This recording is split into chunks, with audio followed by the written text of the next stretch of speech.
Hey there, Jake here from CVP. The Sigma 18-35mm f1.8 is a legendary lens amongst filmmakers and photographers for offering a solid focal range, bright f1.8 aperture, and clean, versatile image. Well, today we're taking a look at the mirrorless generation successor. This is Sigma's new 17-40mm f1.8 DC Art. But does it live up to the previous generation? Let's take a look. Unsurprisingly, this new lens has had the same mirrorless treatment that other Sigma lenses have had recently. This means it's a good bit smaller than the original 18-35 1.8 and lighter, weighing just 535 grams. This means that it balances nicely across a range of different cameras, especially when comparing it to an 18-35 with an adapter onto a mirrorless mount. 70-40mm is an excellent focal range. Depending on what camera you put it onto, it'll be roughly these equivalents on a full frame sensor, which is a pretty solid range for an f1.8 zoom. It will cover your wides and even some closer to standard portraiture. It really is a versatile range. This new lens has been designed for APS-C sensor cameras and will be available in L, X, RF and E. So this means you'll be able to use this lens on Fuji X-mount cameras, Canon's APS-C R cameras, and even their fantastic C70, which I think pairs really nicely with this. And of course with E-mount, you have a good range of options that you could put this onto, including the A6700, FX30, and hell, even older video focus cameras like the FS7 or FS5. L-mount is a bit of a weird choice though, as currently there is only one APS-C L-mount camera available, the Leica CL. There are some subtle differences though between the different mount versions of these lenses. Take the E and RF mount ones we have with us here. The E mount tapers in at the mount much more and also has an iris ring at the rear, whereas the RF mount version has a clicky control ring. This control ring can be rebound with Canon and Red cameras to do a range of things, aperture control being one of those functions. The lens has a 67mm filter thread, a length of 116mm, has two focus hold buttons, and is made from a similar mix of metal and plastics as their previous lenses, and is also dust and splash resistant with a gasket around the mount. It both focuses and zooms internally, which will make it great for gimbal use. It feels very well put together, which we've come to expect now from Sigma lenses. On the 17-40 spec sheet, it says it has a minimum focus of 28cm, with no note whether this is at the wide or the tele end of the lens. From our testing, it seems like the 28cm distance is at the long end of the zoom.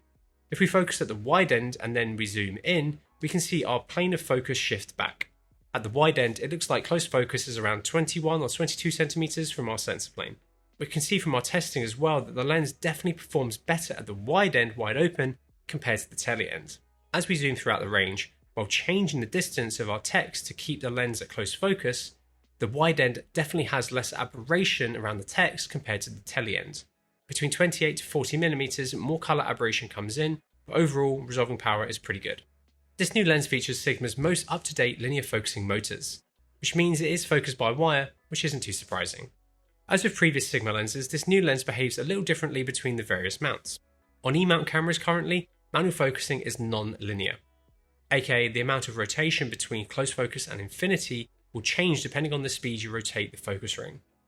This is not the case when you use the L-mount version, as you can toggle this in cameras like those from Panasonic. On my C70 with this lens, it also allows you to change between this, but Sigma have told me that this doesn't work, but from our testing, it seems like it does. I really wish this was something that Sony would enable in their menus for third-party lenses as well, as currently this makes manual focusing very inconsistent.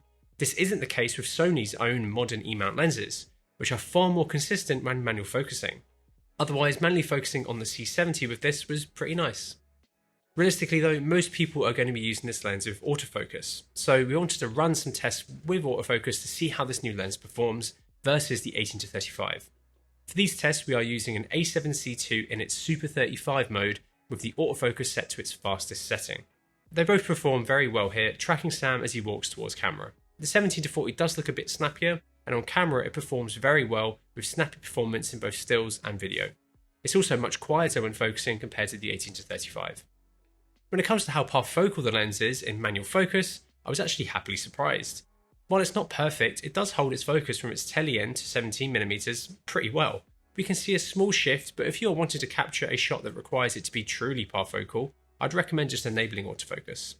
Compared to the 18-35, I think this new lens is a touch better. If you want to keep up with the latest and greatest kit, please subscribe to the channel if you haven't already. If you want to buy anything you see in this video, and want to get your hands on this new lens or any other kit for that matter, head over to cvp.com where our experienced team is waiting to help you.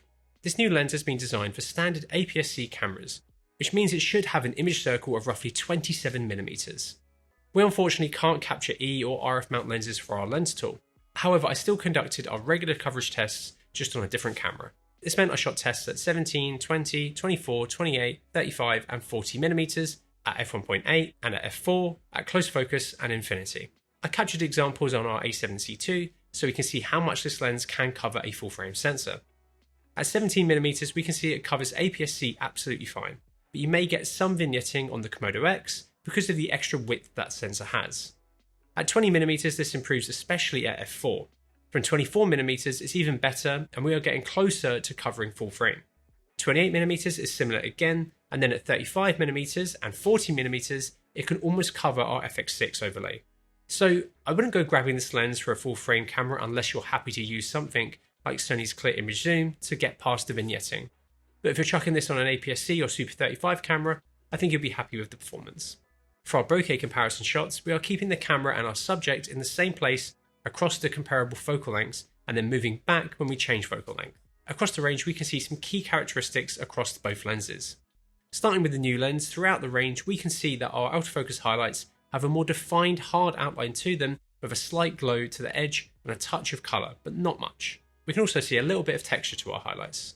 All of this character is pretty consistent throughout the zoom range, though the slight colour edge does become less pronounced. However, what does change is the shape of our highlights. We can see some degree of cat's eye or cutting at all focal lengths. However, the misshape gets more pronounced towards the telly ends, with 40mm being pretty extreme. Stopping down does improve this, and you can see the 11 blade iris forming our highlights pretty nicely. Comparing it against the 18-35, we can see that the 18-35 has far more texture and has a similar edge definition, glow and colour fringing to it. It starts out a bit more misshapen than the 17-40, but towards the telly end it holds its shape much better. This new lens can produce some nice looking out of focus areas, which you'll be able to achieve thanks to the lens's fast aperture and close focus. A lens's flare characteristic is a very subjective thing, so for these examples we grabbed a torch and blasted it down the lens. We tried to keep the torch in the same position but did move the camera as we changed focal length. To save us from making this video even longer, we won't be putting the full flare tests here, so if you want to see the full uncut examples of these tests, I've put a link to our Vimeo in the description where we'll be uploading all of our tests later on. Right, let's take a look at some chart tests. These were shot on our C70 in 4K XF AVC at a range of different focal lengths throughout the zoom and different apertures with internal corrections turned on. In the centre of frame, throughout the range, both lenses perform very similarly. They resolve well in the centre, but the 70-40 does edge it out slightly on the wide end, whereas the 18-35 looks a touch better at 35mm. In the corners, we can see more of a difference between them. At the wide end, there's a clearer difference where, again, the 70-40 performs better through to about 28mm. At 35mm, we can see the 18-35 performs a little bit better again. Stopping down across the board will improve performance. We also shot these tests in RAW with no corrections on, and you can see that both lenses have some CA towards the corners of frame, but centre performance is good. So if you want the best performance, make sure to have corrections enabled in camera or post. For our chromatic aberration tests, we racked from close focus to infinity to better visualise the aberration of the lens. These tests were shot on our Canon C80 in Super 35 mode, with all corrections enabled in camera apart from illumination correction. Starting at the wide end wide open, we can see a touch of blue aberration after, and reddy orange aberration before our point of focus. Stopping down to f4, we can see that it helps reduce this. Performance through to 24mm is pretty consistent. However, at 28mm we can see the aberration getting a bit more pronounced, but at least colour is consistent. Again, stopping down to f4 helps reduce this. This gets worse at 35 and 40mm, where we can see even more defined colour. So we can see that there is a little bit of aberration throughout the range, which does get worse towards the longer end. Stopping down does help reduce this, and in real world situations, you can see a touch but not loads by any means. Just make sure you have corrections on. Most modern lenses and cameras rely on lens compensation, which often correct for illumination, distortion and CA. So for our distortion tests, we shot with these corrections on and off. With corrections on, we can see that it performs well with solid performance throughout the range. However, with corrections off, we can see barrel at 17 and 20mm, which corrects towards 24mm, and then turns to pincushion at 28mm which is present through to 40mm. So if you want the best performance, please make sure that corrections are turned on in whatever camera you are using. However, if you are using this lens on a red camera, for example, you won't have any corrections, which is nothing new, but I'd love to see this change with their partnership with Nikon. If you've watched any of our previous lens reviews, you will often have heard the word breathing. Breathing is a term used to describe the slight focal length change that can happen when moving through a lens's focus range. It's a characteristic that is common in stills lenses, as it is something that will often not be noticed when capturing a single frame. But with moving image, it can be seen as distracting. So most cine lenses are optically designed to minimize focus breathing. However, like a lot of optical imperfections, this could be a desired effect in some situations. For these breathing examples, we stopped down to f5.6 and shot a few focal lengths throughout the zoom range. We are pulling focus through the entire range here, so this will look more exaggerated than a real-world focus pull. From 17 through to 28mm, we can see some breathing, which gets better from 35mm onwards. Compared to the 18 to 35, I think the 17 to 40 is a bit better overall.